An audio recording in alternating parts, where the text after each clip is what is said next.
होली का त्यौहार आते ही पूरा देश रंग और गुलाल की मस्ती में सराबोर हो जाता है। लेकिन ये बात बहुत कम लोग जानते हैं कि जालौन जिले के अंतर्गत बेतवा के प्रसिद्ध सालाघाट के उस पार गांव डिकोली से, जो कि झांसी जिले में आता है, पूरी दुनिया को रंगीन करने वाले इस पर्व की शुरुआत हुई थी। उत्तर प्रदेश के बुंदेलखंड क्षेत्र में डिकोली के नज़दीक एरज कस्बा त्रेता युग में गवा रहा है। हिरण्यकश्यप की हैवानियत का, भक्त प्रहलाद की भक्ति का, सीता के दहन और नरसिंह के अवतार का। होली यानी रंगों के पर्व का प्रारंभ होलिका दहन से माना जाता है। शास्त्रों और पुराणों के मुताबिक वर्तमान में झांसी जिले का एरज कस्बा त्रेता युग में एरिकच के नाम से प्रसिद्ध था। यह एरिकच दैतराज हिरण्यकश्यप की राजधानी थी। हिरण्यकश्यप को यह वरदान प्राप्त था कि वह ना तो दिन में मरेगा और ना ही रात में, तथा ना तो उसे इंसान मार पाएगा और ना ही जानवर। इसी वरदान को प्राप्त करने के बाद खुद को अमर समझने वाला हिरण्यकश्यप निरंकुश हो गया। लेकिन इस राक्षसराज के घर जन्म हुआ प्रहलाद का। भक्त प्रहलाद की भक्ति से परेशान हिरण्यकश्यप ने उसे मरवाने की कई प्रयास किए, फिर भी प्रहलाद बच गया। आखिरकार हिरण्यकश्यप ने प्रहलाद को डिकोली पर्वत से नीचे फेंकवा दिया।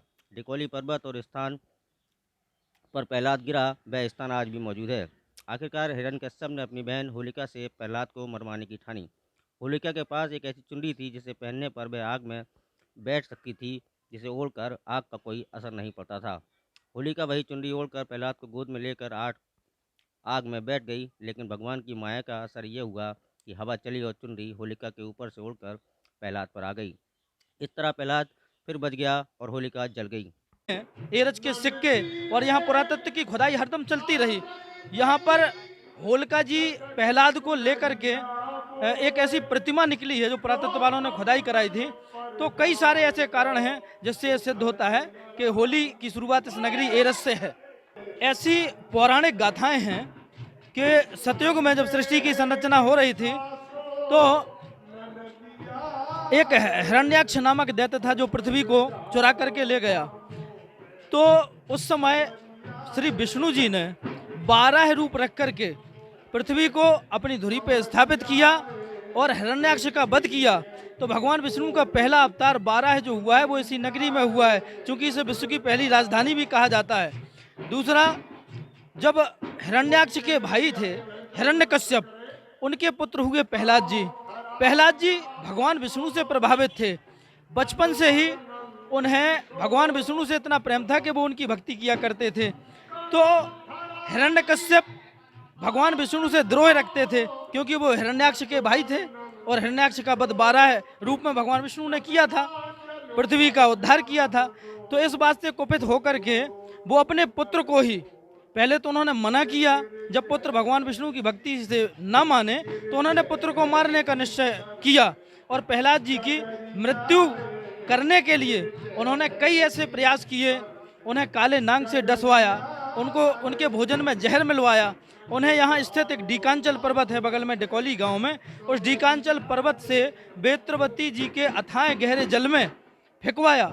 लेकिन भगवान की कृपा से उनका कुछ नहीं बिगड़ा। तब हिरण्यकश्यप की एक बहन रही होलिका जी। होलिका जी को यह वरदान था कि वो एक चीर उनके पास था कि जिस चीर को ओढ़ करके वो बैठेंगी अग्नि में तो अग्नि उन्हें नहीं जलाती थी। अब तो उनके साथ जो भी हो उसको तो जलना तय था। तो हिरण्यकश्यप ने होलिका के साथ मिलकर के योजना बनाई कि आप इस प्रहलाद को अपनी गोद में लेकर के जलती हुई अग्नि में बैठ जाओ, ताकि आपका तो कुछ नहीं बिगड़ना, ये प्रहलाद तब इसका नष्ट हो जाएगा शरीर और ये खत्म हो जाएगा। लेकिन होलिका जी ने तो ऐसा ही किया। भगवान की कृपा से प्रहलाद जी का कुछ नहीं बिगड़ा और होलिका जी का ही अंत हो गया।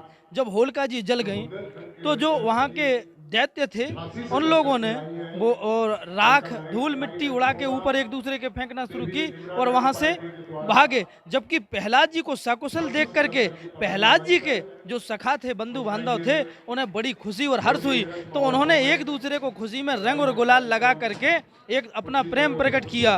तो जो वो प्रतिक्रिया उस दिन हुई, जो वो कार्यक्रम हुआ रंग गुलाल लगाने का, वही पूरी दुनिया में होली के त्यौहार से आज विख्यात है। और होली पूरे देश और दुनिया में आज जानी जाती है। तो उस एरच नगरी की देन है, इस एरच नगरी की देन है। देती है, आप चाहे गोरे हों, चाहे काले हों, चाहे ज्ञानी हों, विद्वान हों, कैसे भी हों, गरीब हों, अमीर हों, लेकिन जब होली का त्यौहार आता है और जब रंग से एक दूसरे को रंग दिया जाता है तो सब लोग एक जैसे लगते हैं। आपसी समरसता का इससे बड़ा उदाहरण कोई हो नहीं सकता। इसके तुरंत बाद विष्णु भगवान ने नरसिंह के रूप में अवतार लिया और गोधूली बेला में अपने नाखूनों से मंदिर की दहलीज पर हिरण्यकश्यप का वध कर दिया। हिरण्यकश्यप के वध के बाद एरिकस की जनता ने एक दूसरे को खुशी में गुलाल डालना शुरू कर दिया और यहीं से होली की शुरुआत हो गई। होली के इस महापर्व से जुड़े कई कथानकों के सैकड़ों प्रमाण हैं, लेकिन सलाघाट के बेतवा में निकली मनोहारी चट्टानों पर खड़े होकर दिखाई देने वाला डिकोली का पर्वत प्रहलाद को फेंके जाने की कथा बयां करता है। इस पर्वत से जहाँ प्रहलाद को फेंका गया था, उस जगह को प्रहलाद कुंड के नाम से आज भी जाना जाता है। इस जगह बेतवा नदी की गहराई 30 मीटर तक बताई जाती है, जिसकी वजह से यहाँ मऊरानीपुर व कोटरा क्षेत्र में सिंचाई और पेयजल समस्या हल करने के लिए बैराज बनाए जाने का प्रस्ताव है। प्रहलाद कुंड के पास नदी तट पर बनी संरचना भी प्रहलाद के गिरने की गवाही के रूप में दिखाई जाती है। डिकोली के पर्वत के ऊपर बना गवाह ग्रीष्म काल में हिरण्यकश्यप की आरामगाह के रूप में जाना जाता है। यहाँ पर कुछ वर्ष पहले विशाल यज्ञ कराया गया था, जिसमें हजारों की संख्या में जालौन और झांसी जिले से श्रद्धालु ग्रामीण उमड़े थे।